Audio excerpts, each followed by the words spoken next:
Liquor కేసులో కవిత మధ్యంతర bail పిటిషన్పై కాసేపట్లో తీర్పు చెప్పనుంది ఢిల్లీ రౌస్ అవెన్యూ కోర్టు. తన కుమారుడికి ఇంటర్ ఎగ్జామ్స్ ఉండటంతో మధ్యంతర బెయిల్ ఇవ్వాలని కోర్టును కోరారు కవిత. అయితే కవిత బయటకొస్తే కేసును ప్రభావితం చేస్తారని అభ్యంతరం తెలిపారు ఈడీ అధికారులు. మధ్యంతర బెయిల్ పిటిషన్ను రద్దు చేయాలని కోరారు. రెండు వైపులా వాదనలు విన్న సీబీఐ ప్రత్యేక కోర్టు ఈ నెల 4న తీర్పును రిజర్వ్ చేసింది. కవిత సాధారణ బెయిల్ పిటిషన్పై ఈ నెల 20న విచారణ జరగనుంది. లిక్కర్ కేసులో కవిత మధ్యంతర బెయిల్ పిటిషన్పై కాసేపట్లో తీర్పు చెప్పనుంది ఢిల్లీ రౌస్ అవెన్యూ సీబీఐ ప్రత్యేక కోర్టు.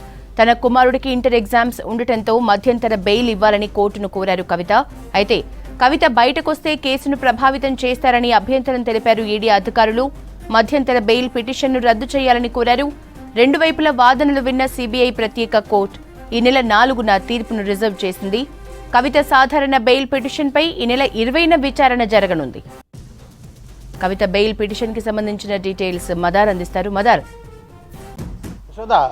10:30కు కవిత బెయిల్ పిటిషన్ సంబంధించిన తీర్పును వెలువరించనున్నారు సిబిఐ ప్రత్యేక న్యాయస్థానం జడ్జి కావేరి భవేజా. ఇప్పటికే ఈ కేసుకు సంబంధించి ఈ పిటిషన్కు సంబంధించి ఇరువైపున వాదనలు అనేది కూడా ముగిశాయి. చిన్న కొడుకు ఎగ్జామ్స్ ఉన్న నేపథ్యంలో 16వ తారీఖు వరకు కూడా మధ్యంతర బెయిల్ మంజూరు చేయాల్సిందిగా కవిత తరపు వాదనలు వినిపించారు.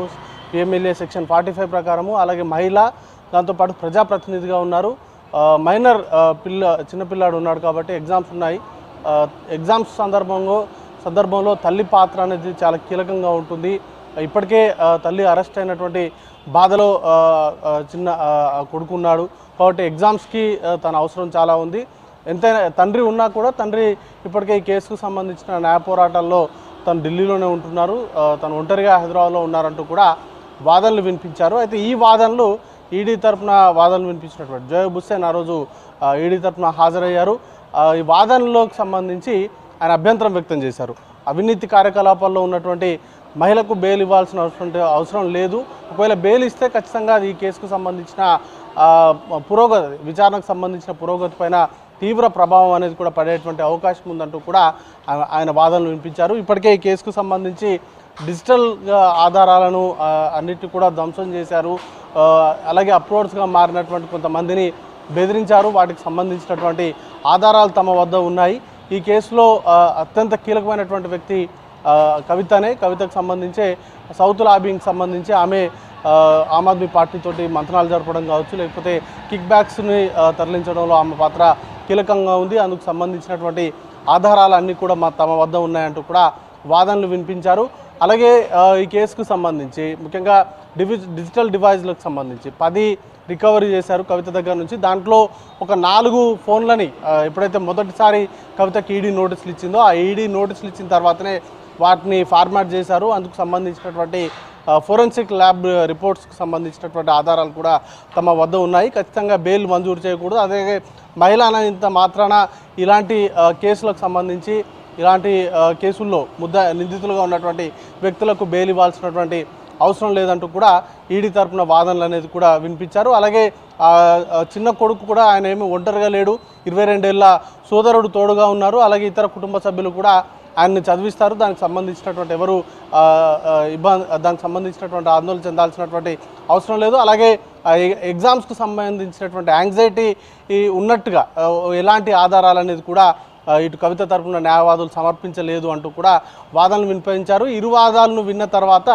ఈ రోజుకి ఈ కేసుకు సంబంధించిన ఈ పిటిషన్కి సంబంధించిన తీర్పును అనేది కూడా రిజర్వ్ చేశారు. మరి కాసేపట్లోనే కవితకు సంబంధించినటువంటి మధ్యంతర బెయిల్ పిటిషన్కి సంబంధించిన తీర్పు అనేది కూడా రాబోతా ఉంది. అలాగే రేపు ఆమెకి ఇచ్చినటువంటి జ్యుడిషియల్ కస్టడీ, తిహార్ జైల్లో ఉన్నటువంటి జ్యుడిషియల్ కస్టడీ రేపటితో ముగియబోతుంది. ఒకవేళ ఈరోజు కనుక బెయిల్ కవితకు అనుకూలంగా మధ్యంతర బెయిల్ పిటిషన్ పైన తీర్పు వస్తే ఆమె విడుదలయ్యేటువంటి అవకాశం ఉంటుంది. అయితే సిబిఐ కూడా తనను విచారించేందుకు అనుమతి ఇవ్వాలంటూ ఒక పిటిషన్ దాఖలు చేశారు. దానికి సానుకూలంగా నిర్ణయం అనేది కూడా తీర్పు ఇచ్చారు. ఆ తీర్పును కూడా సవాల్ చేస్తూ కవిత పిటిషన్ అనేది కూడా దాఖలు చేశారు. ఎల్లుండి దీనికి సంబంధించిన విచారణ అనేది కూడా రాబోతా ఉంది. సో చూడాల్సి ఉంటుంది. ఒకవేళ ఇవాళ కవితకు అనుకూలంగా మధ్యంతర బెయిల్ ఇస్తూ నిర్ణయాన్ని వెలువరిస్తే ఖచ్చితంగా షరతులతో కూడినటువంటి బెయిల్ ఇచ్చేటువంటి అవకాశం ఉంటుంది. లేకపోతే ఈడీ వాదనలకు అనుకూలంగా నిర్ణయిస్తే బెయిల్ రాకపోవచ్చు. రేపు కవితను కస్టడీ ముగిసిన తర్వాత మరొకసారి రౌజ్ అవెన్యూ కోర్టు ముందు మరొకసారి ప్రవేశపెడతారు. ఆ తర్వాత కస్టడీ ఎక్స్టెన్షన్ అనేది కూడా ఉంటుంది. ఆ తర్వాత సిబిఐకి సంబంధించినటువంటి విచారణ పైన కూడా ఎల్లుండి ఒక నిర్ణయం అనేది కూడా వస్తుంది. ఆ తర్వాత సిబిఐ ఎప్పుడు విచారిస్తుంది అనే దానిపైన కూడా క్లారిటీ రాబోతోంది. Thank you Madar.